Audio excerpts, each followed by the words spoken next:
G'day, Stu from UAV Futures here, and today, well, what we're looking at, this is the part 2 review of HD LRC's Mephisto, whatever it is. You can go watch the part 1 there. That's where we looked at the text and specs. But what this is the fun stuff. This is the flight review. We're going to take it out to the field, fly it around, show you some HD footage as well. Put my GoPro on here, hand it over to our resident racer, Granger. And I want to say, if you want to get into the drone racing hobby, if you're looking for a good, reliable rig, definitely this one. It's going to perform well. It can run a 6S or a 4S. There's a couple of different versions. I'll link them down below. And also, it is a rock solid, so it should take an absolute beating. Now, this one is a little bit different. Today's video might be a little bit shorter. We'll just do the flights and Granger's impressions because Cal and myself, when you're actually watching this video, we're over in mainland China right now. We're going to be visiting HD LRC. So we're over there on our China trip. I want to check out their factory. So there's going to be a follow-up video to this. Usually we get Cal's impressions and Trevor's. That video is coming, but we're doing a bit of a follow-up later. Today, it's just the fun stuff. We want to know, how does it actually fly? So we're going to show you some HD stuff and also hand it over to Granger. So enough rambling.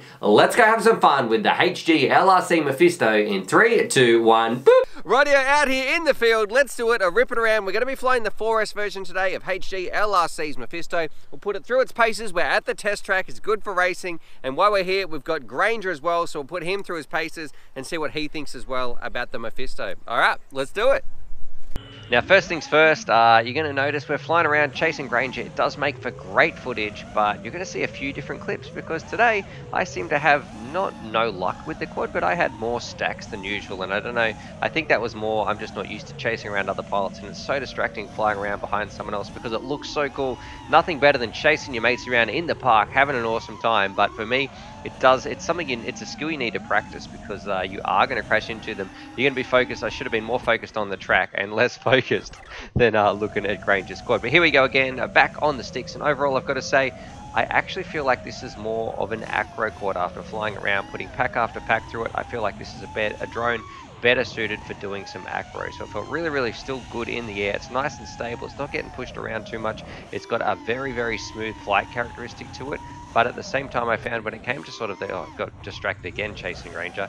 At the same time, I found I was drifting outwards a little bit. So on some of the harder turns, I was just drifting out and, well, there you can see I got stuck yet again in the trees. So then here we go. I thought, well, you know what? Let's do some acro as well.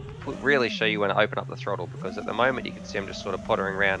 But we will push the throttle all the way up and you see the whole way through it's very smooth, very responsive. So that's great. It's got a fantastic tune out of the box, and that's what you want as a beginner. Now for me, another thing I really liked, well, you can see there's acceleration. It definitely goes very nicely, but another thing I really liked is the thickness of the frame as well. I smashed it into a tree a couple of times and had a lot of crashes. It held up beautifully, very robust, and especially in a frontal crash, I think it's going to protect the camera and the other parts with the standoffs and the way it's put together. It's definitely going to be forgiving versus some of those lighter racer frames, which, well, they can break a lot easier in my opinion anyway. Now I guess that comes down to who would I recommend this quad to. When the pure racer, I'm going to say nope, that's not who this one's going after. I think if you're a beginner or an intermediate coming in and you just want a nice reliable drone, you can do a little bit of racing and also a little bit of acro. It's going to hold up nicely and it's beautiful out of the box. You don't really have to do any work to it to get an amazing flight experience. This is the sort of drone that you should be looking at. But what we should do, there's no Crash Test Cal today, no Grumpy Trev. Let's hand it over to Granger and see what he thinks as well. What have you done, Stu? A little bit of pilot error. So we're going to go in and try and get it back. But we've got the water bottle and we'll see how we go. And the shoe. And the shoe. All the way up there. Oh, yeah.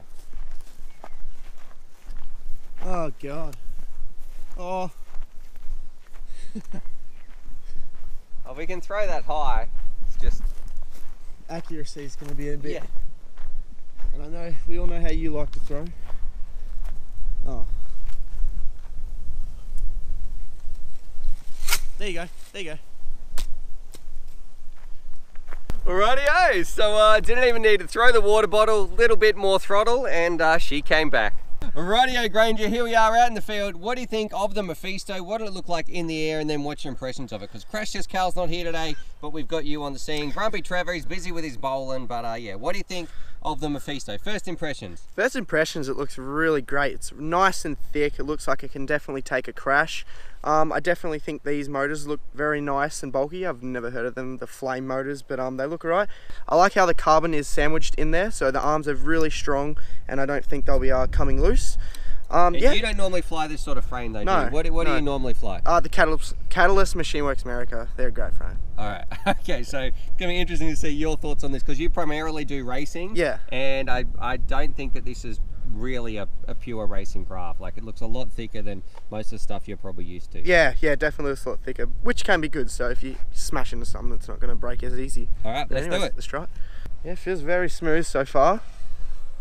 I quite like how there's like barely any prop wash. I don't know, it feels sort of like my Americas, with obviously a little less power because of that weight. I definitely could get used to this. This is pretty good. I really like this camera as well. What camera is this, do you know? I think it's some run cam thing. Yeah, whatever. It's in the part one. No, it looks great. I also like how this quad takes a full size camera as well. Most pure racers, even though this isn't a pure racer, take only the micro cameras. So this is actually quite nice. I like how you have the option to use bigger cameras. There's not much prop wash in this. There's a good tune on it straight out of the box. Right now, I mean, if I got one of these and this is all I had, I would have no problems with this whatsoever. It probably is a bit heavy on the battery, which it is sagging a little bit. Who would you recommend this to? I reckon intermediate would be great. I'm going to say, would you pick this for if you went to a race tomorrow though? If this is all I had, yes. No, that's not the question. Okay, so if I had everything. Yeah. Okay. You can have any quad. Would this be one you'd be taking to the starting line, or? No. Okay. Just, I don't know. Why is that? I think it's just maybe a tad on the heavier side, and I don't think I would be able to complete like 4 laps absolutely flat out with this. But this is an alright quad, but I don't think it would be for me, personally. Okay. No worries. Awesome. Thanks, Granger. No worries. Rightio, there it is. There's my review of the Mephisto from HDLRC, and overall, I think it does its job well. I like that you have the 6S option as well, and I'm going to say if you're a beginner racer, have a think about maybe buying the 6S version, flying it on 4S first with just a couple of packs, and then you do have the option to step it up in the battery voltages as well for a real race rocket. It's well built, it performs well, huge 60 amp ESCs, and overall a very, very stable flight experience, but I wouldn't expect anything less from HDLRC because they make some great stuff like the XJB. You know, we're huge fans of that on UAV Futures, but I'm also going to say as well, definitely stay tuned because we're going to be doing the tour of the factory, all that sort of stuff. That video should be coming up soon that I can't wait to bring you along, or hopefully that video comes out. I'm not too sure. I wonder what we're doing right now actually when you guys are watching that video, but definitely subscribe for more FPV related HDLRC Mephisto 5-inch 6S action, and as always, happy flying.